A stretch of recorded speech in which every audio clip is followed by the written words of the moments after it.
Yo, what's up? This is Miss Phenom, and you now tuned in to Thinking Out Loud, the commentary.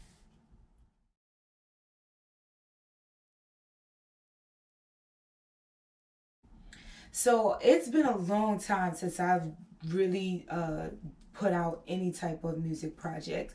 I've written music, but I haven't put it out to the public.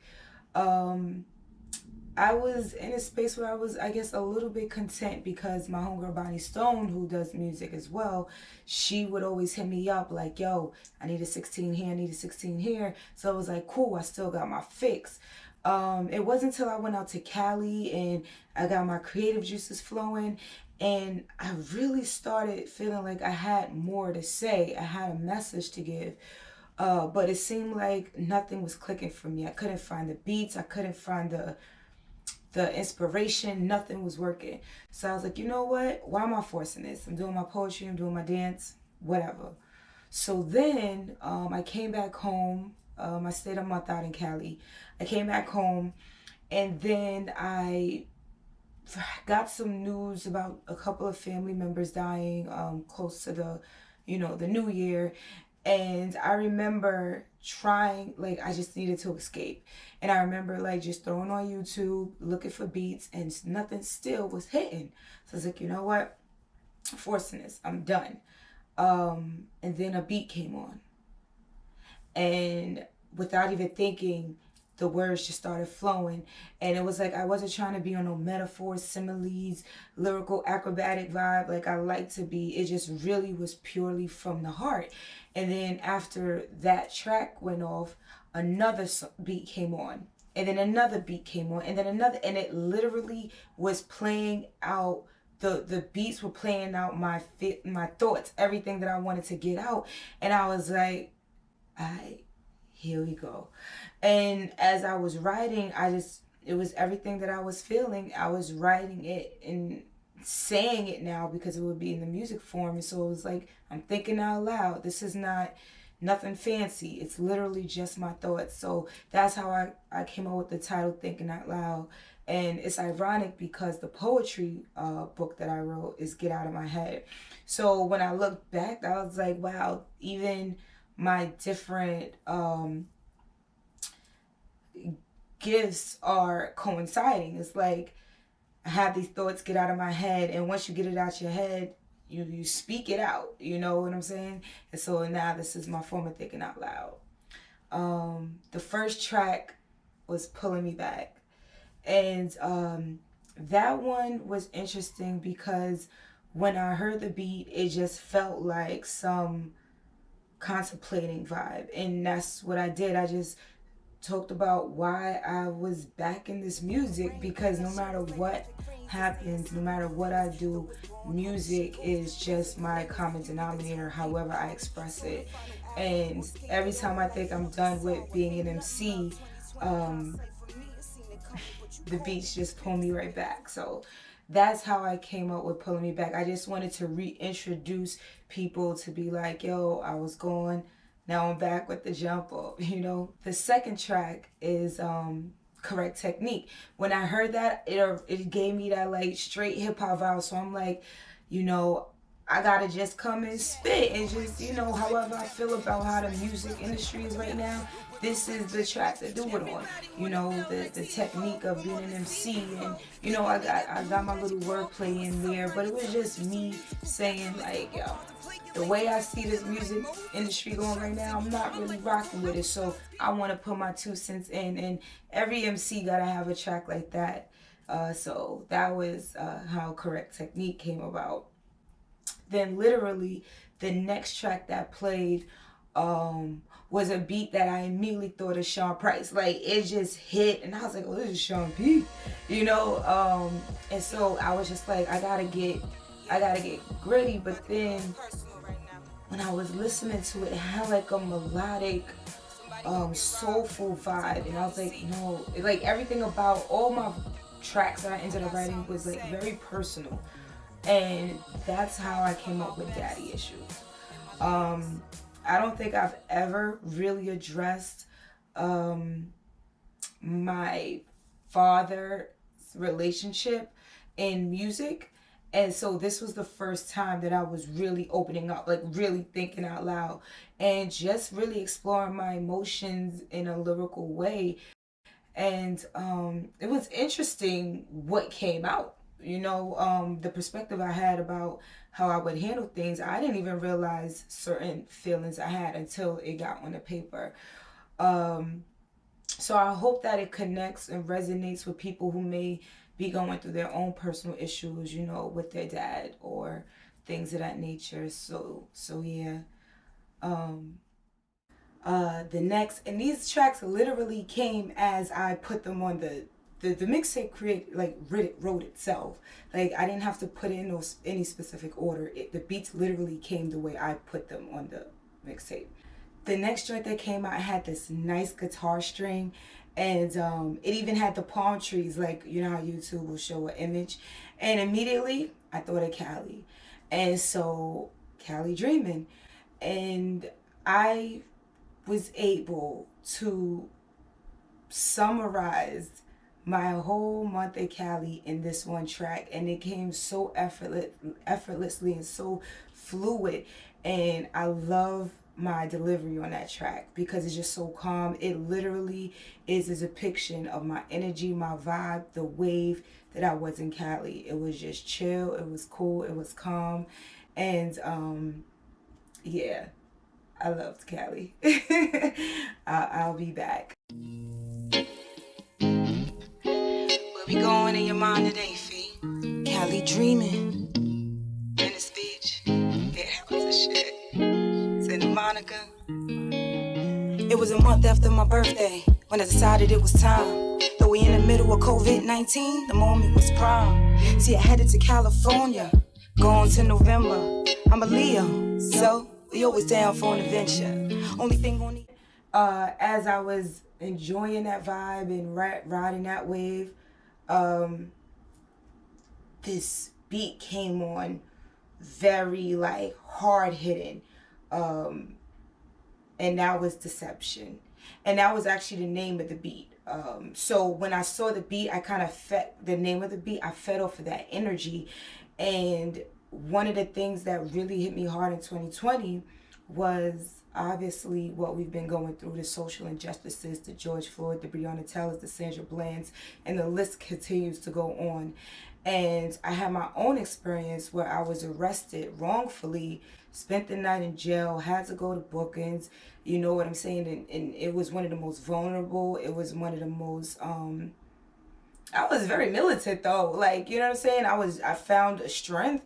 I learned a bit about myself being in there for a little bit, but it gave me more respect for the cause. I'm someone that's always got a big mouth. When I see something that's not right, I want to talk about it. I hang around a lot of guys. If the cops is around, I'm like, we ain't do nothing wrong. We ain't gotta say, we can say whatever we want. And it was like chill because they had different experiences.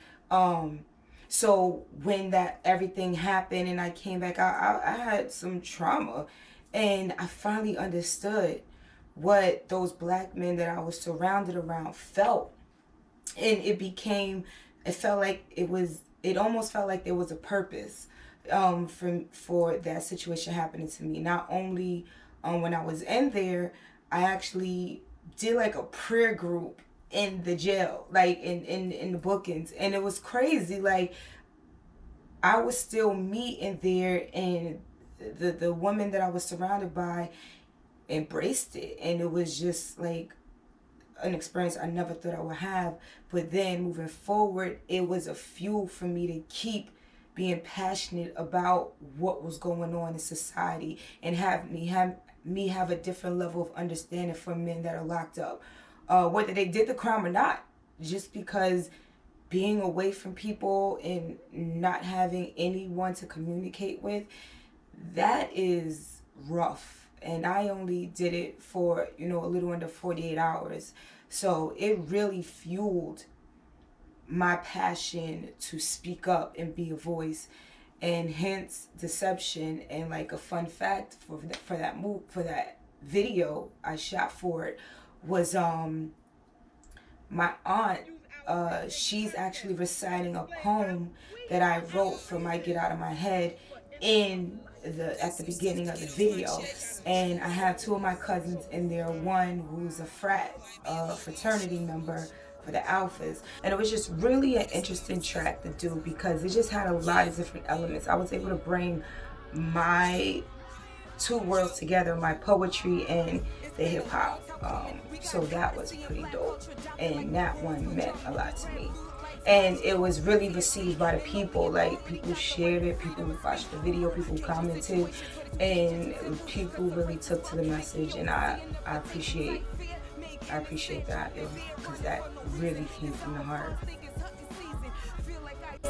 Surviving the game, trying to play by their rules when it keeps on changing. Well, it ain't no fun when the rabbit got the gun. The tables are turning in 2021. Love, one blood, that don't matter to you. So let's see how far you get, run around of our shoes. And you run, nigga, run. It's for a Ahmaud Arbery. Want to play Steph Curry? Kawhi Leonard, you ain't in a hurry. Yo, I'm tired of motherfuckers telling me how mad I should be. Y'all wasn't with me when I was laying in my bed crying, seeing people that look like me get killed. Lunchroom Freestyle. Lunchroom Freestyle was actually Lunchroom Freestyle was one of the two tracks that was out of the course of being the back-to-back beats playing. I literally wrote the first 5 tracks that I discussed that night that I heard it, because the tracks just kept coming. Revisited the next morning, and I wanted to find, I didn't know what I was looking for, but I wanted to find something different. And then I found the old school, the music, the chit chatter in the background, the voices, and the old school banging on the cafeteria table, making a beat. And it just brought me back to the essence, like how I started doing this. You know what I'm saying? Because that's how I started doing it. I was in school. Somebody would drop a beat and it would just play around and we'd be freestyling. And especially after leaving off with a track like Deception being the last thing I was working on, the Lunchroom Freestyle was like, this is why you started doing it too, because it was fun. Because you can let out all these different personalities and, layers of yourself onto a track. And so, yeah, I enjoyed the Lunchroom Freestyle. I love playing with it. I want to do a really cool vibe video to it, but I'm not sure where I'm gonna go with it. But I even had my engineer at the beginning. That's my engineer, Chester Danger Mental, who does the voice of the guy who calls me over in the cafeteria.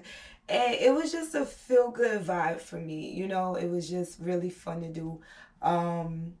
And I think every MC needs one of those tracks too. Like I was talking about with the Correct Technique track.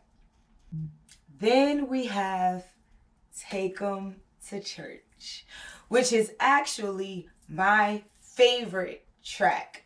And there was just something, I'm a very spiritual person, and the second I heard it, at first I thought it was Kanye. I was like, oh, okay, this is not a unproducer, I didn't know this was an unknown producer. And then I looked at the credits on the YouTube. I'm like, oh, okay, this is fire. They had the choir in the background, and it just wrote itself. Again, it just wrote itself. And it was just a song that I wanted to express the positive vibe in me, the strong, I went through everything and thinking out loud, and you see me go from struggling with dealing with coming back into music and all the other stuff I'm doing, and dealing with family problems and dealing with social injustices. And then at the end of the day, just like my real life, I go to God and I let all those things go, and I just, embrace his love. And that's what I felt. It was like I wanted to get rid of all of that, whatever negative I was feeling, and just be positive and talk about how I came back and how I came up and how I'm stronger, how I'm wiser, how I'm grateful. And that track just allowed me to do it naturally. And a fun fact about that is I was also able to bring my two worlds into this video as well, because I teach praise dance at my church, and I got two of my praise dancers, shout out to Sarai and Monica, to be in my video. This is not the first time I did it, where I had my praise dancers in the video, but this is the first time I danced with them. And it was just a dope concept because people always have a concept that, you know, spiritual people have to look a certain way, do certain things, and if you don't fit or conform to that idea, then you must not really be spiritual. And I'm all about breaking the box, the barrier, your concept, your preconceived notions, all of that. So I came in there with the Timbs and a hoodie and I praise dance, and that's exactly what happened in real life. First time I ever went into church to teach praise dance, I had on basketball shorts and a wife beater, and they was looking at me like, who is this lady, you know? So it was just also visually, I wanted people to understand it's not, don't put spiritual people in a box. Like, don't feel like we have to look a certain way or we're not setting up the standards. You know what I'm saying? Especially when they're very superficial. We were all different and created to have different purposes, and we were made the way we were for a reason. Like me loving hip-hop, me wearing Timbs and hoodies, and you know, being more in touch with my hood side, I can reach a different sector of people than someone who, you know, always wears the church hat and speaks in, you know, holy tongue all the time. So that's, you know, that's the problem. I feel like I wanted to dispel that. And that's one thing I love about me. Like, no matter what sector I'm in or, you know, working in, I'm always going to be me. I am who I am, and I bring that wherever I'm at, including my spirituality, because I know I was made this way for a reason. I am unapologetically me. I love it. Every morning's a new chance, new things a better way. Every day I pray and acknowledge the God that made me. New mercies, new favor, new light. I don't deserve, show loves even to those who left me on the curb. And just to further reiterate how personal this project was, it not only helped me release emotionally, but it brought people back in my life. Like my boy Munch Dog, and he goes by Sean Burgundy now as a videographer, director, and he came back to direct three of my videos, and I hadn't seen him in 10 plus years. So this looks like this project is special to me on multiple levels, and that's why I really wanted to take the time to dissect this for, you know, the people, so they could really understand the behind the scenes and really understand what fueled me with this project, because it definitely was and is a passion project. So yeah, that's how Thinking Out Loud came about. It literally was probably like a 3-day process, and I wrote the tracks down, went to the studio the next week. Didn't take the time to memorize my verses. It's been a very long time since I've been in the studio, so that in itself was also a struggle. And I had to respect the craft, you know what I'm saying, and be like, yo, I should have taken more time to like really remember my verses before I went into the booth. But it wasn't mixtape, so I was like, all right, I'm cool, you know, with where we're at. However, one thing I've never done was do an actual album. I mean, like front to back, straight original beats, you know, really concept album. I'm a concept girl. So that's what I want to do next, and that I will definitely take my time on. That I will definitely make sure, you know, when I go in the booth, I'm ready for it. Thinking Out Loud, allow me to get my feet wet. And I thank you guys for coming on the journey with me. And I hope that, you know, these songs touched you and reached you. And I appreciate all the support and from the people. So, yeah, it's just me doing the things I love. And I know to the naked eye, it looks like I'm always doing something different or whatever. But I hope you just understand that there is a common denominator. It's that I have a message. and I was blessed with different creative gifts, and I just choose which one I'm gonna use to get those messages out. And hope that you guys enjoy it and you get something from it, because it's always coming from the heart and it's always passionate. So that's it, ladies and gentlemen. Hope you enjoyed Thinking Out Loud, the mixtape. Beauty make men lose it. Don't talk, I just do it. Got Nike stock to prove it. My mic check is life or death.